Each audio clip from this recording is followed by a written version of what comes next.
Hi hello ഇന്ന് ഉറക്കം എണീറ്റപ്പോഴത്തേക്ക് പെട്ടെന്ന് ഇലയുടെ കഴിക്കാൻ ഒരാഗ്രഹം. ഇലയുടെ ഉണ്ടാക്കാനുള്ള സാധനങ്ങളെല്ലാം ഇവിടെ ഉണ്ടെങ്കിലും ഇല മാത്രമില്ല. ഞാനങ്ങനെ ചേട്ടനോട് പറഞ്ഞു, ചേട്ടൻ എവിടുന്നോ തപ്പിയെടുത്ത് എനിക്ക് ഇല കൊണ്ടുവന്ന് തന്നിട്ടുണ്ട്. അങ്ങനെ നമുക്ക് ഉണ്ടാക്കി തുടങ്ങിയാലോ.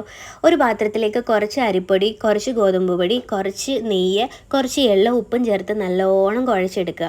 അതിനുശേഷം ഇതിൻ്റെ ഫില്ലിംഗ് ആയിട്ട് നമ്മൾ തയ്യാറാക്കുന്നത് തേങ്ങയും പഞ്ചസാരയും കൂടെയാണ്. ഇവിടെ ആർക്കും ശർക്കര താല്പര്യം ഇല്ലാത്തതുകൊണ്ടാണ് ഞാൻ ശർക്കര എടുക്കാൻ. നിങ്ങൾക്ക് താല്പര്യം ശർക്കരയാണെന്നുണ്ടെങ്കിൽ നിങ്ങൾക്ക് അത് ഉപയോഗിക്കാവേ. അതിനുശേഷം നമ്മുടെ ഫില്ലിംഗ് ഒക്കെ റെഡിയാക്കിയതിന് ശേഷം ഇല വാട്ടിയെടുത്തിട്ട് അതിലേക്ക് നമ്മുടെ മാവ് പരത്തി കൊടുക്കുക. പരത്തി കൊടുത്ത മാവിൻ്റെ മുകളിലേക്ക് നമുക്ക് ഈ ഫില്ലിങ് നിരത്തി വെച്ച് കൊടുക്കാവേ.